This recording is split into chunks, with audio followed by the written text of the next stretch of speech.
The markets have been on a tear lately, making new highs after new highs, and there's an increasing number of experts saying that the market is now overvalued. However, it's important to note that only a few stocks in the S&P 500 were responsible for the stock market rally that we've seen so far. These stocks are called the Magnificent 7 technology stocks, and in the last 12 months, the Magnificent 7 have accounted for more than 60% of the gains in the S&P 500, which means that the remaining 493 companies as a whole have underperformed the market. And what I'm getting from this is that there is still some value in the market despite the S&P 500 trading at all-time highs. And you might be wondering, where can you find investment opportunities today to deliver strong returns in 2024? Well, there are thousands of stocks to choose from, but don't worry, I've done the hard work for you and picked 3 stocks that I think could outperform the markets in 2024. As a disclosure, I do have a position in each and every stock that I mentioned today, and I've also written articles and made individual videos in each of these stocks which go into much more detail. So if you're interested, you can find all the links to those videos and articles in the description box below. And with that out of the way, let's jump straight into stock number 1, which is SoFi.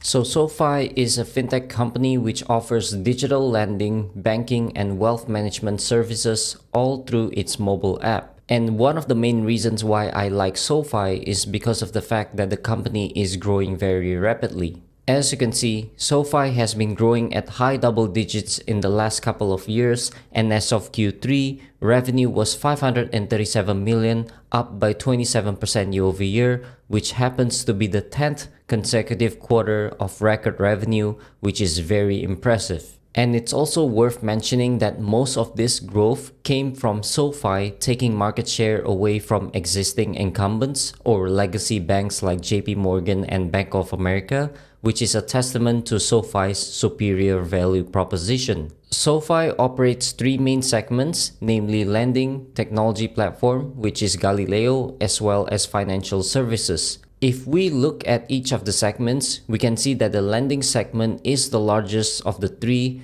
producing $349 million of revenue in Q3, which is up by 16% year over year. While growth is slowing down for the segment, keep in mind that SoFi has been ramping up student loan originations as student loan payments resumed in October last year, so expect this segment to accelerate in future quarters. On the other hand, SoFi's tech platform has been lagging with $90 million of revenue in Q3, growing only 6% year over year. While this looks concerning, management mentioned during the earnings call that tech platform revenue should accelerate in Q4 as new clients join the platform and existing clients expand their use case. And finally, the financial services segment continues to grow at triple digits, generating $118 million of revenue in Q3, up by 142% year over year. With that being said, the anticipated re-acceleration of the lending and technology platform businesses, as well as robust growth in financial services, will drive strong growth for SoFi for years to come. And that will be supported by more and more members joining the platform. As you can see, SoFi has been growing its member base like crazy with nearly 7 million members as of Q3, which is up 47% year over year. And the most impressive thing is SoFi added 717,000 new members in Q3, which is the most in a single quarter. And to put that into perspective, the previous record was 584,000 new members added in Q2, so clearly customers love using SoFi. Now this is important because the number of members is a leading indicator for future revenue growth, and as more members join the platform, the more members there is that SoFi can monetize, which ultimately contribute to revenue growth. Another reason why I like SoFi is that the company is about to turn profitable, and this is driven by improving unit economics across all 3 segments. As you can see, Q3 contribution profit margin, which is net revenue minus direct expenses, are all positive for all 3 segments, which is the first time ever for the company, demonstrating economies of scale within the platform. As a whole, the company has an overall contribution margin of 45% in Q3, and it seems that the the trend shows that it is only going to get better moving forward, which is great to see. The biggest bear thesis against SoFi has always been their lack of profitability. However, that is about to change in Q4 and beyond. Q3 net income did worsen to negative 267 million, but this was due to a one-time goodwill impairment expense of 247 million. So without this one-time expense, net income for Q3 would have been negative 20 million, which is close to break even. Whatever it is, SoFi is expected to achieve GAAP net income profitability in Q4 as reiterated by management, and this should be a major catalyst for SoFi stock. What's more, management expect to maintain GAAP profitability going forward, which is even better. In addition, management raised their full-year guidance for both adjusted revenue and adjusted EBITDA, which means growth and profitability is trending better than previously expected, which is always a bullish sign. Additionally, SoFi has a perfect track record of beating revenue estimates, as you can see right here, which means that there's a good chance that SoFi will blow past estimates again. Moreover, analyst estimates call for earnings per share break-even in Q4 of 2023 and Q1 of 2024. Management already reiterated many times that they will achieve GAAP profitability in Q4 and beyond. So all in all, I think analyst estimates are just too conservative, which can only mean one thing: a double beat on analyst estimates, which could drive the stock price higher from here. The best part is, SoFi is trading at its lowest valuation multiple ever at just 4.4 times EV to revenue multiple, which is a significant discount to its highs of 26 times and its average of 8.5 times. So SoFi definitely looks cheap here. And as for me, I have a price target of about $13.41 for SoFi, which is nearly double the current price of $7.75. So all in all, I believe SoFi is undervalued, and I think there's a lot of positive catalysts for SoFi in the near term, including GAAP profitability, Q4 earnings, as well as a possible S&P 500 inclusion. So I think there's a lot to like about SoFi right now. The next stock that I want to talk about is another fintech stock, but this one has been around for a while now, and that is PayPal, which is probably the largest and most popular digital wallet in the world. So for this one, I will talk about the negatives first, and then I will discuss a few things that I like about PayPal stock.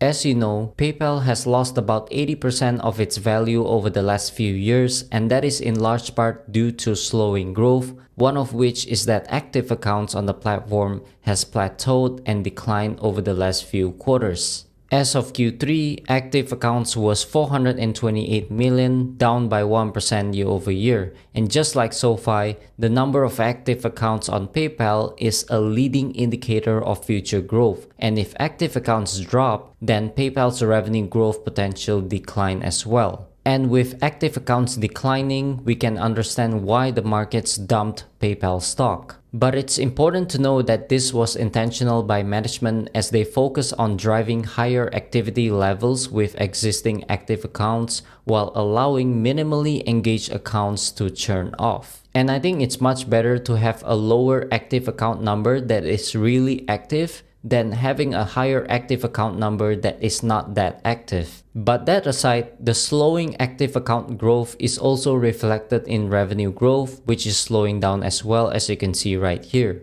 As of Q3, revenue was $7.4 billion, up only 8% year over year, which is far away from its double-digit growth in 2020 and 2021, which got many investors thinking that PayPal's growth story might just be over. But worst of all, I think the biggest factor that led to PayPal's huge sell-off is that the company's gross profit margin has been declining over the past few years, as you can see right here. It was as high as 58% a few years ago, but now it is down to just 45% in Q3. On a year-over-year basis, gross profit was down 3% year-over-year to $3.4 billion, with gross margin declining 600 basis points year-over-year. And this is concerning for investors since a lower gross margin is typically a symptom of weak fundamentals like low pricing power or poor scalability. Unfortunately, management hinted at a possible reversal in gross margins, with Q3 being the low point, and expect to see an improvement in Q4. And this leads to the first thing that I like about PayPal stock, which is that gross margin is expected to improve,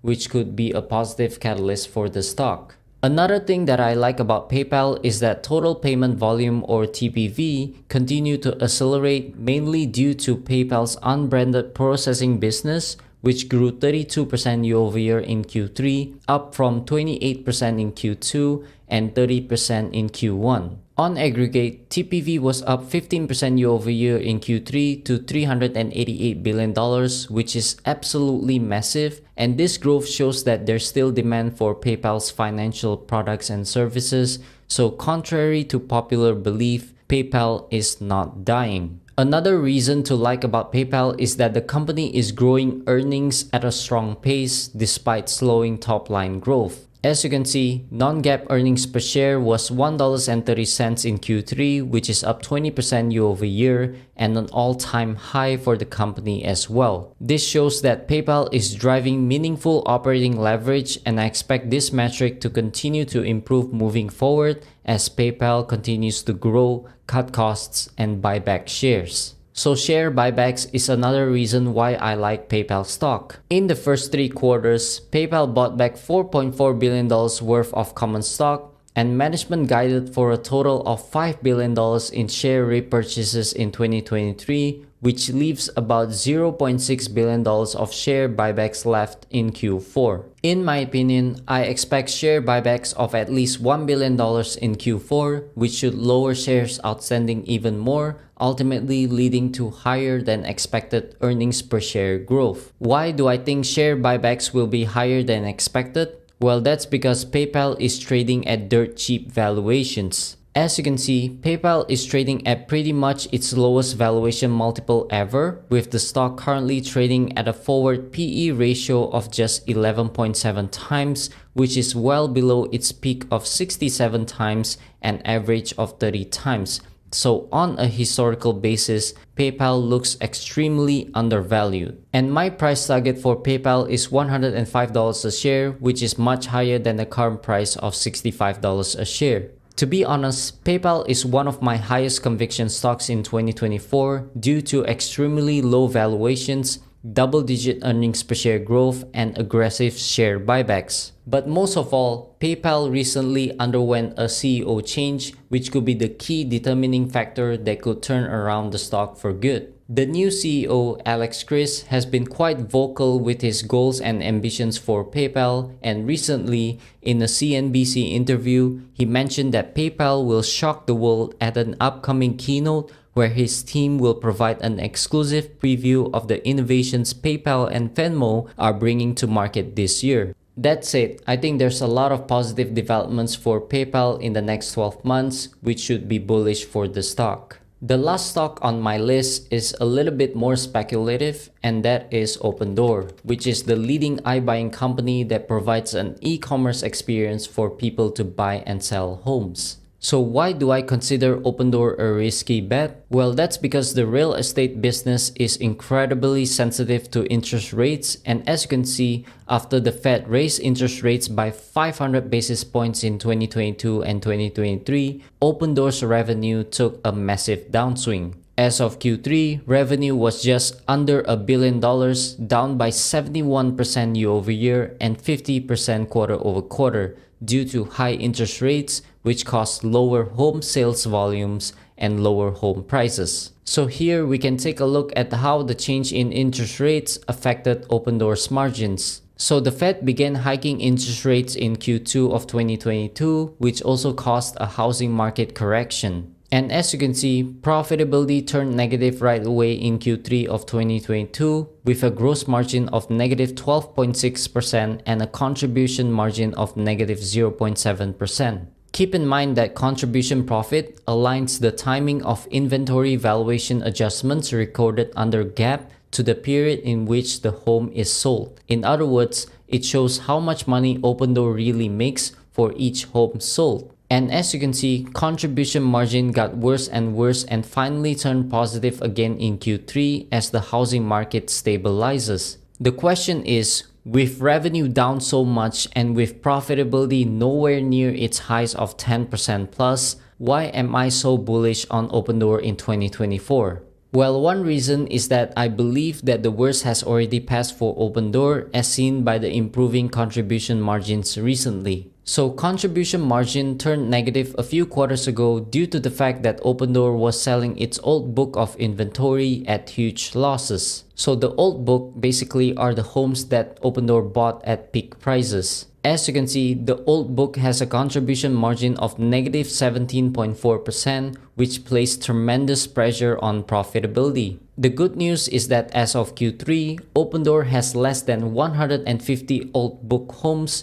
not in resale contract as compared to 4,000 homes in inventory, which means minimal margin pressure from the old book moving forward. Consequently, Opendoor can focus on selling its new book of inventory, which has a higher contribution margin of 9.2% in Q3. With that being said, expect contribution margin to improve from here as the higher margin new book of inventory makes up the majority of revenue moving forward. Another reason why I'm bullish on Opendoor is because of the fact that we are at the peak of the interest rate cycle with inflation rates already below the Fed's 2% target. So I expect multiple rate cuts in 2024, which should boost real estate transaction volumes, thus higher revenue for Opendoor. Moreover, home values should rise, which should boost Opendoor's margins as well. So put simply, Opendoor is a turnaround and cyclical play, and basically I'm betting on interest rate cuts, which should drive growth and profitability in 2024. When rates do fall, I think the whole narrative with Opendoor will turn bullish,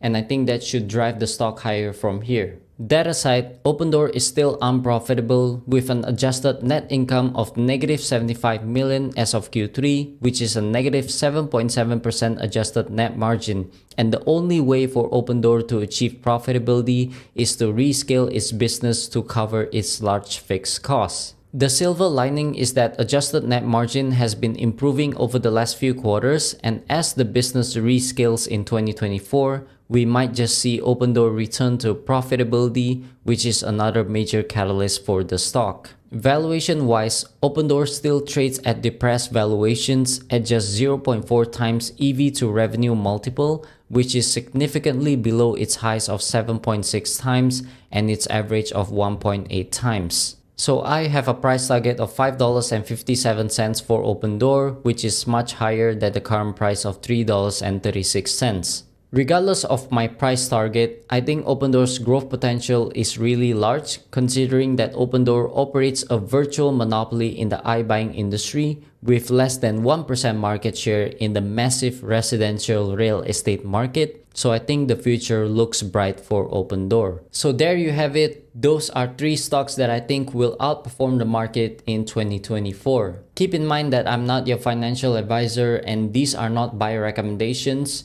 These stocks are actually very risky, so don't forget to do your own due diligence. With that said, what are some of your top stocks in 2024? Please let me know in the comment section down below. Otherwise, thank you for watching this video. As always, I appreciate you and I hope you have an amazing day. See you guys on the next video.